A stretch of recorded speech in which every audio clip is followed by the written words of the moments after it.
Then the Lord, having risen early and dressed, took his robe and bowl and went into Vesali for alms. Having returned from the alms round and eaten, he looked back at Vesali with his elephant look and said, Ananda, this is the last time that the Tathagata will look upon Vesali. Now we will go to Bandagama. Very good Lord, said Ananda. And the Lord proceeded with a large company of monks to Bandagama and stayed there. And there the Lord addressed the monks. These monks, through not understanding, not penetrating, 4 things that I as well as you have for a long time fed on round the cycle of rebirths. What are the 4? Through not understanding the Aryan morality, through not understanding the Aryan concentration, through not understanding the Aryan wisdom, through not understanding the Aryan liberation, I as well as you have for a long time fared on round the cycle of rebirths. And it is by understanding and penetrating the Aryan morality, the Aryan concentration, the Aryan wisdom, and the Aryan liberation that the craving for becoming has been cut off. The tendency towards becoming has been exhausted, and there will be no more rebirth. Thus the Lord spoke. The wayfarer having thus spoken, the teacher said this: morality, concentration, wisdom, and final release. These glorious things Gautama came to know. The Dhamma he discerned, he taught his monks. He whose vision ended war to Nibbana is gone. Stop here for a moment. This Sila, Samadhi, Panya, moral conduct, concentration. I was saying this Sila, Samadhi, and Panya. Moral conduct, concentration, and wisdom basically means a noble eightfold path.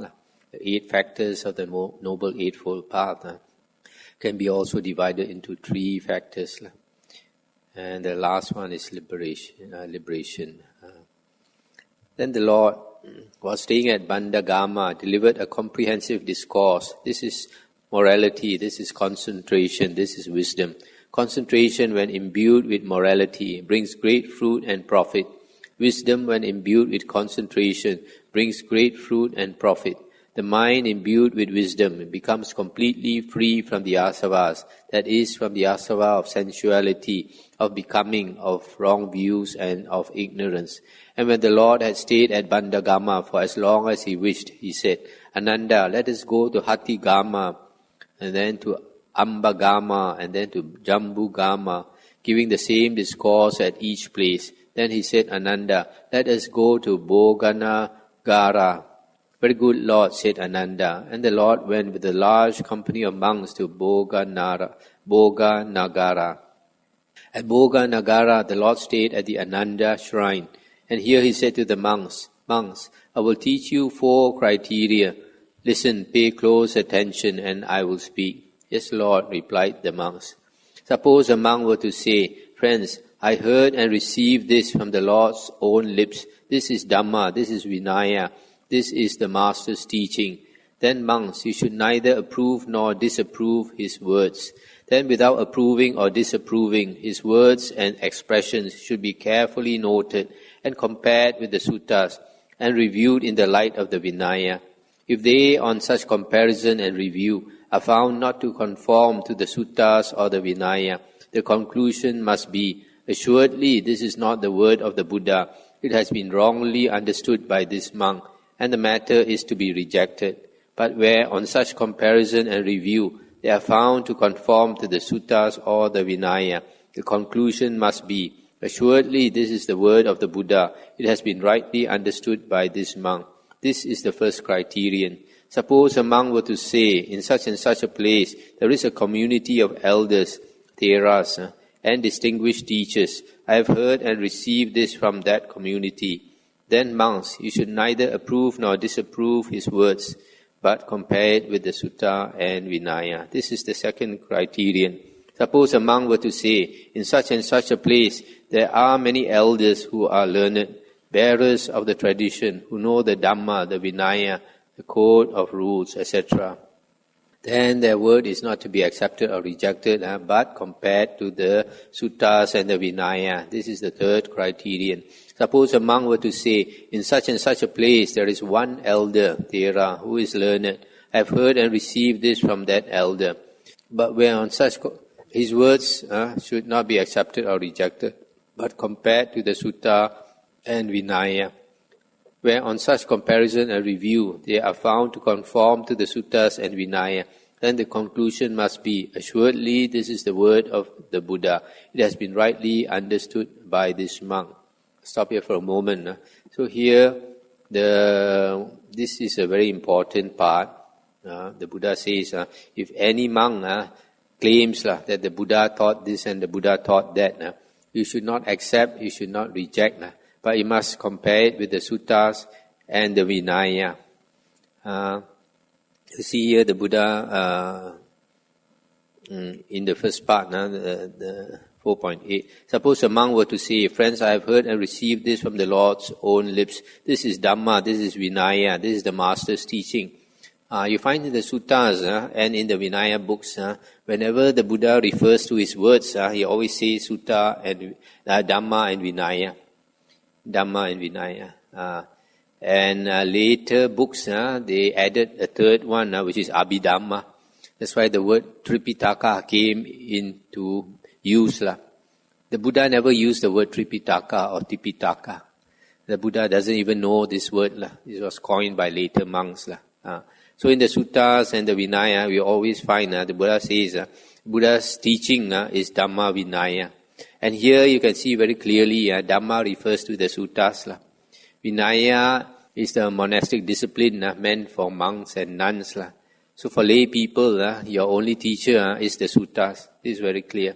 And this part is also found in the Anguttara Nikaya, Sutta 4.180. There also the same thing is said. So always remember, any monk teach anything, you must always compare it with the Suttas. And if you are a monk or nun, you can compare it with the Vinaya also. It does not conform to the Suttas and the Vinaya, then it is not the Buddha's words. So when you use this criterion, you find, for example, the Abhidhamma. There are many things in the Abhidhamma that contradict the Suttas. So from there, we know it is not the Buddha's words. Similarly with other later books, for example, Visuddhimagga. Although Visuddhimagga is quite a good book, but unfortunately there are certain things in Visuddhimagga which contradict the Buddha's words.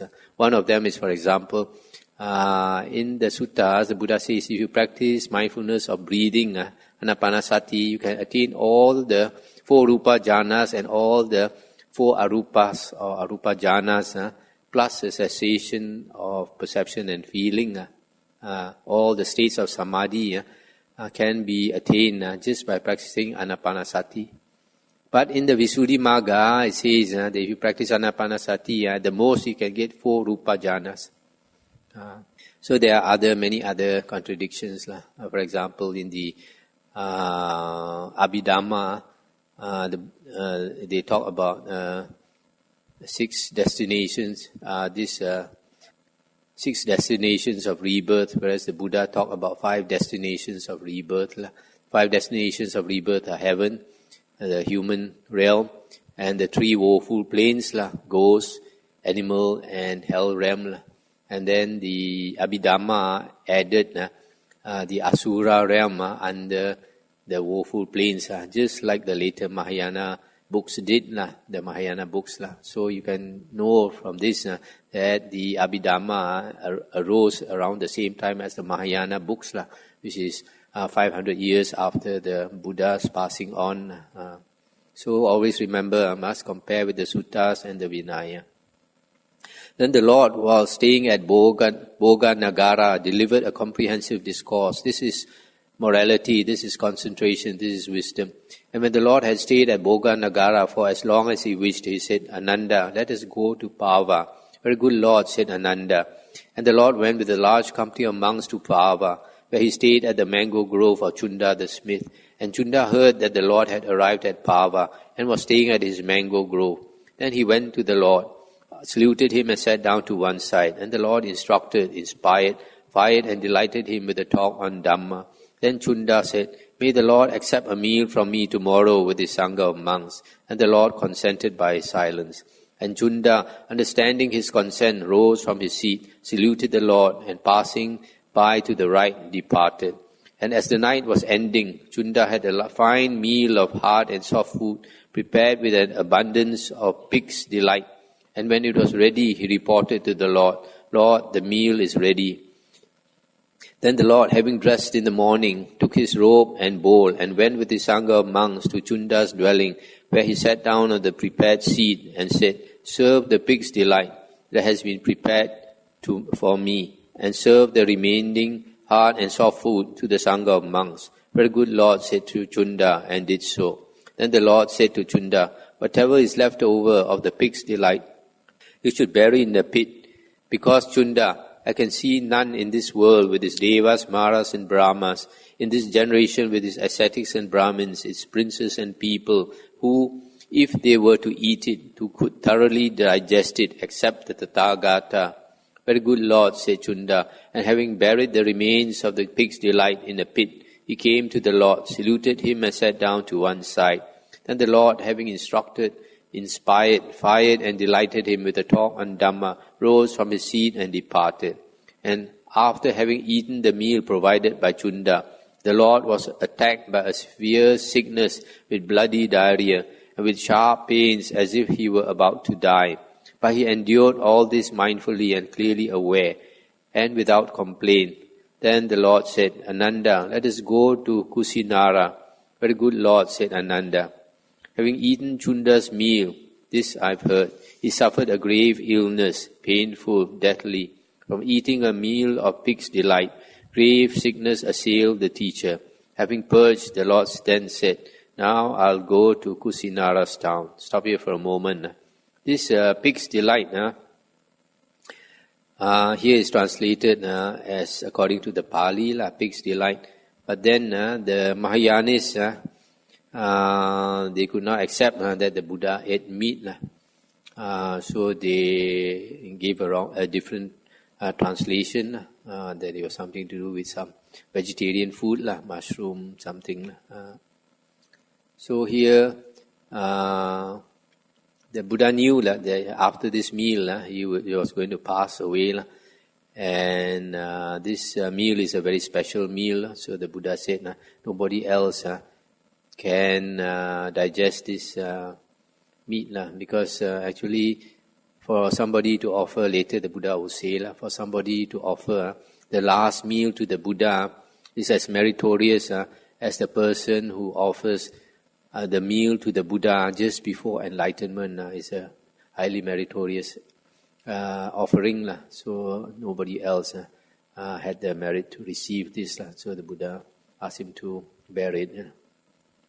Then turning aside from the road, the Lord went to the foot of a tree and said, come Ananda, fold a robe in four for me. I am tired and want to sit down. Very good Lord, said Ananda, and did so. The Lord sat down on the prepared seat and said, Ananda, bring me some water. I am thirsty and want to drink.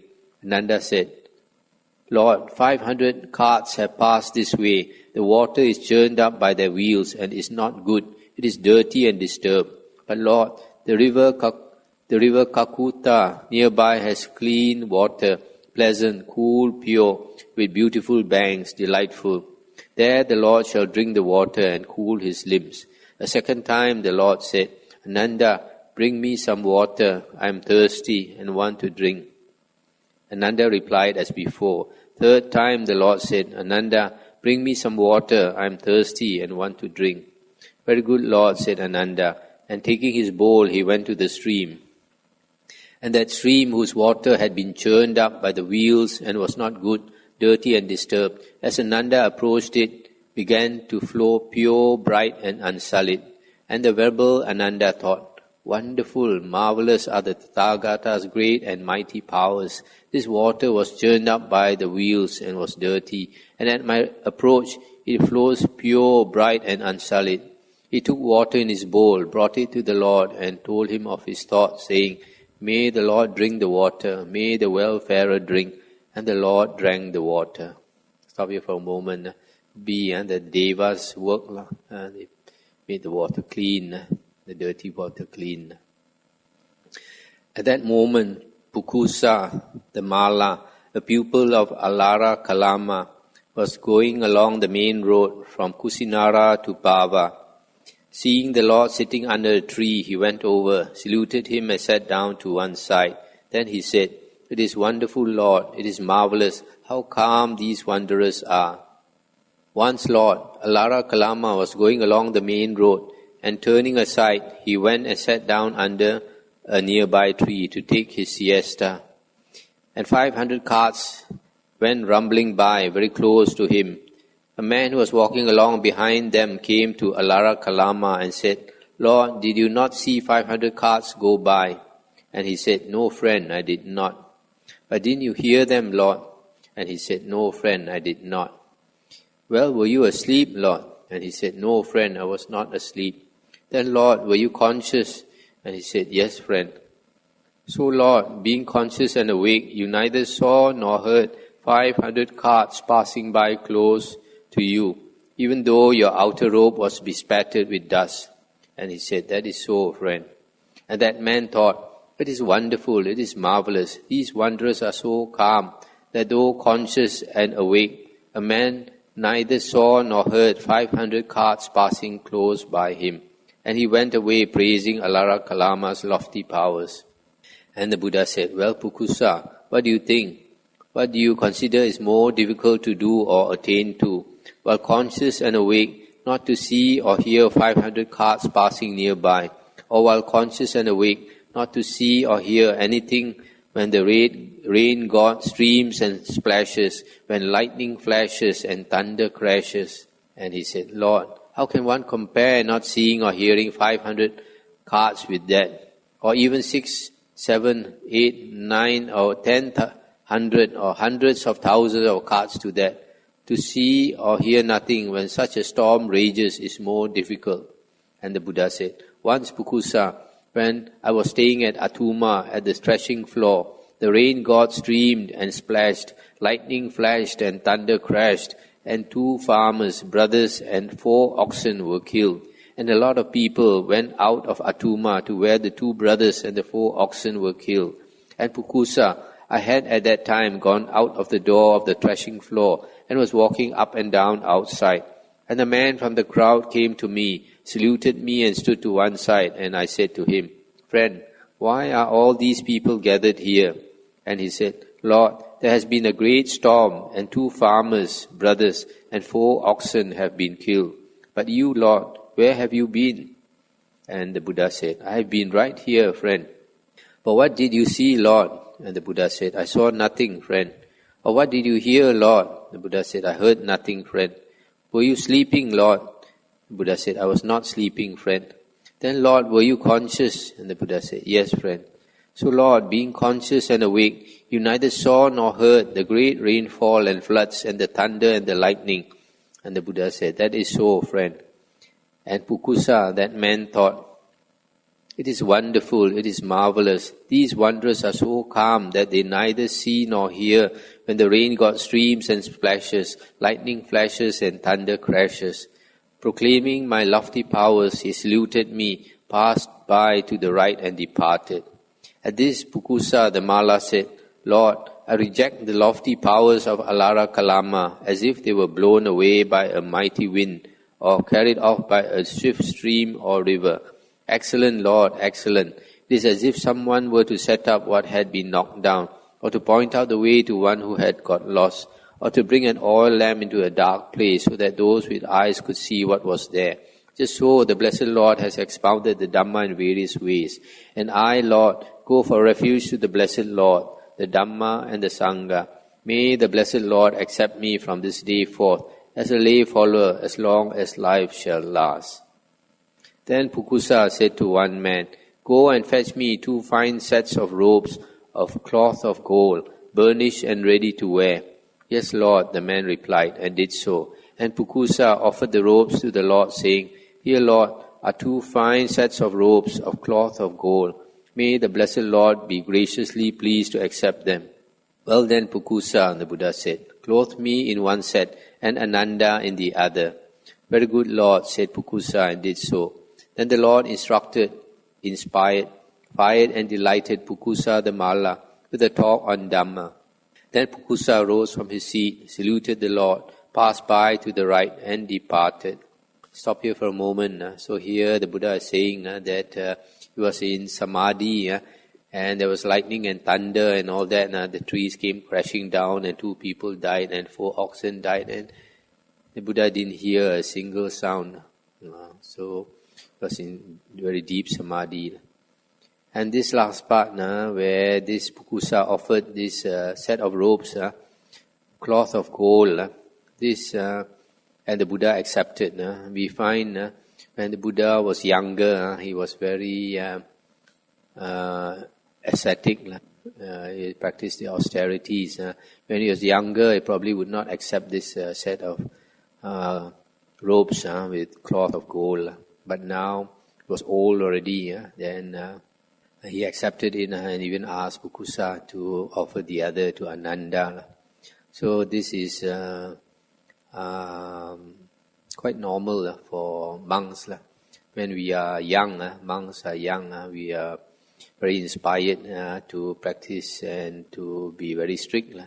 Sometimes go overboard also with the strictness. And later as we mellow, then we mellow. We know what is important, what is not important. Soon after Pukusa had gone, actually this Buddha, he accepts these robes not because he wants to use them, but out of compassion for Pukusa, so that he can get the merit. Probably after Pukusa has left, he probably put the robe one side or give to somebody else. Soon after Pukusa had gone, Ananda, having arranged one set of the golden robes on the body of the Lord, observed that against the Lord's body it appeared dull. And he said, "It is wonderful, Lord, it is marvelous, how clear and bright the Lord's skin appears. It looks even brighter than the golden robes in which it is clothed." And the Buddha said, "Just so, Ananda, there are 2 occasions on which the Tathagata's skin appears especially clear and bright. Which are they? One is the night in which the Tathagata gains supreme enlightenment. The other is the night when he attains the Nibbana element without remainder at his final passing. On these 2 occasions, the Tathagata's skin appears especially clear and bright. Tonight, Ananda, in the last watch, in the sal grove of the Malas near Kusinara, between 2 sal trees, the Tathagata's final passing will take place. And now, Ananda, let us go to the river Kakuta." "Very good, Lord," said Ananda. 2 golden robes were Pukusa's offering. Brighter shone the teacher's body than its dress. Stop here for a moment. Here the Buddha says there are 2 times when the Buddha's skin is especially clear and bright. One is on the night of enlightenment. The other is when he's passing away, on the night of his passing away. In some other sutta we had read that when the Buddha was old, remember Ananda observed that the Buddha looked old and his skin was wrinkled and he did not have the brightness that he used to have. But now that he's entering Nibbana, this brightness comes back again. It's very different with certain monks. I've heard when they are younger, they are very good samadhi, and some people say they even have psychic powers and all that. But some of them, when they are old, unfortunately, it seems they even lose their memory. Not the Buddha. When the Buddha was very old, the Buddha said, you can question, even the Buddha was about 80 years old. The Buddha said, his body has deteriorated, but don't think that his mind has deteriorated. The Buddha said, you can continue to ask him questions for another 100 years, and he can still answer everything clearly. So here the Buddha said in the last watch, meaning from 2 a.m. to 6 a.m. Every night is divided into 3 watches. The first watch, Chu Fen Ye in Chinese, is 6 p.m. to 10 p.m. The middle watch is 10 p.m. to 2 a.m. The last watch is 2 a.m. to 6 a.m. Then the Lord went with a large number of monks to the river Kakuta. He entered the water, bathed and drank, and emerging went to the mango grove, where he said to the Venerable Chundaka, "Come, Chundaka, fold a robe in four for me. I am tired and want to lie down." "Very good, Lord," said Chundaka, and did so. Then the Lord adopted the lion posture, lying on his right side, placing one foot on the other, mindfully and with clear awareness, bearing in mind the time of awakening. And the Venerable Chundaka sat down in front of the Lord. The Buddha, having gone to Kakuta, the river, with its clear, bright and pleasant waters, therein the teacher plunged his weary body, Tathagata, without an equal in the world, surrounded by the monks whose head he was, the teacher and Lord, preserver of Dhamma. To the mango grove the great sage went, and to Chundaka the monk he said, "On a fourfold robe I'll lie down." And thus adjured by the great adept, Chundaka placed the fourfold robe. The teacher laid his weary limbs to rest, while Chundaka kept watch beside him. Then the Lord said to the Venerable Ananda, "It might happen, Ananda, that Chunda the smith would feel remorse, thinking, 'It is your fault, friend Chunda. It is by your misdeed that the Tathagata gained final Nibbana after taking his last meal from you. But Chunda's remorse should be expelled in this way. That is your merit, Chunda. That is your great deed. That is your good deed, that the Tathagata gained final Nibbana after taking his last meal from you. For friend Chunda, I have heard and understood from the Lord's own lips that these two alms givings are of very great fruit, of very great result, more fruitful and advantageous than any other. Which two? The one is the alms giving, after eating which the Tathagata attains supreme enlightenment. The other, that after which he attains the Nibbana element without remainder at his final passing. These two alms givings are more fruitful and profitable than all others. Chunda's deed is conducive to long life, to good looks, to happiness, to fame, to heaven and to lordship. In this way, Ananda, Chunda's remorse is to be expelled." Then the Lord, having settled this matter, at that time uttered this verse, "By giving, merit grows. By restraint, hatred's checked. He who is skilled abandons evil things. As greed, hate and folly wane, Nibbana's gain." So here, the Buddha told Venerable Ananda to inform Chunda that he should not blame himself for offering the food that caused the Buddha to pass on. The Buddha said that it is actually very meritorious. So I'll stop here for tonight. Anything to discuss? Previously, I understand that all papers right now is not. If before Buddha's Nibbana, they have to check the Nibbana, how much has Nibbana? Before the Buddha's Nibbana, I mentioned before that anybody would say that Buddha says so, check on the Nibbana.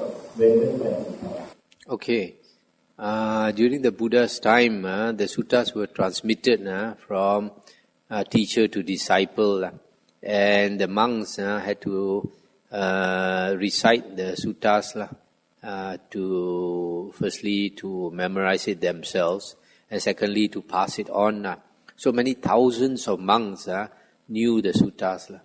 So it was a very good way actually to transmit the Buddha's words, because then you cannot create something new, because it's easy to create a false sutra by writing in a book some new sutra and claim it's the words of the Buddha.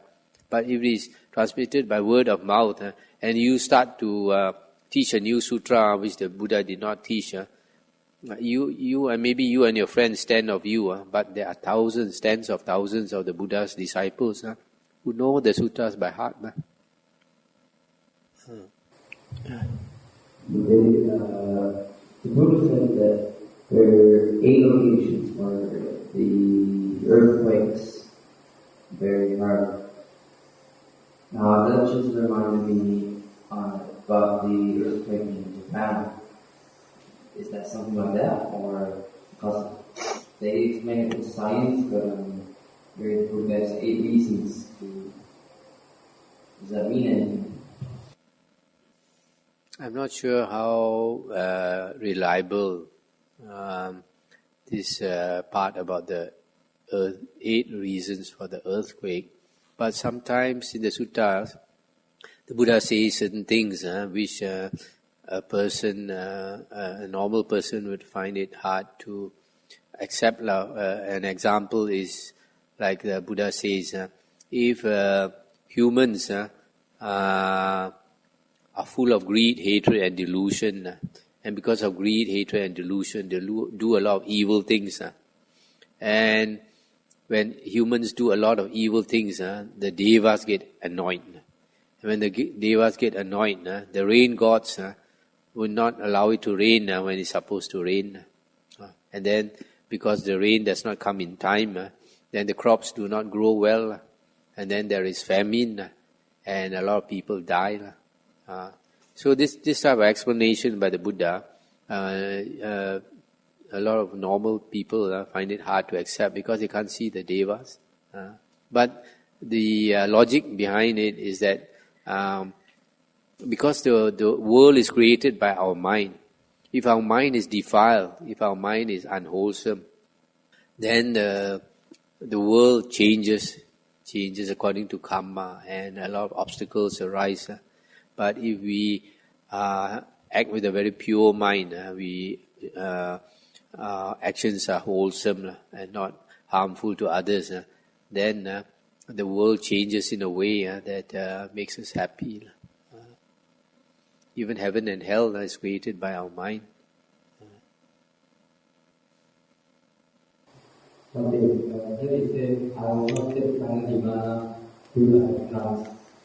Here?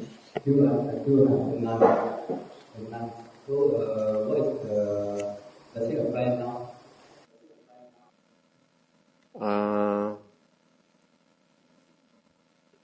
This part, you didn't read the whole thing. It's just like the monk part. The first, the Buddha said, I will not take final Nibbana till I have monks and disciples who are accomplished, trained, skilled, learned, knowers of the Dhamma, trained in conformity with the Dhamma, correctly trained and walking in the path of Dhamma, who will pass on what they have gained from their teacher, teach it, declared, etc. So, in the same way, the Buddha said, I will not take final Nibbana till I have nuns and female disciples who are accomplished, trained, skilled, learned, knowers of the Dhamma, etc.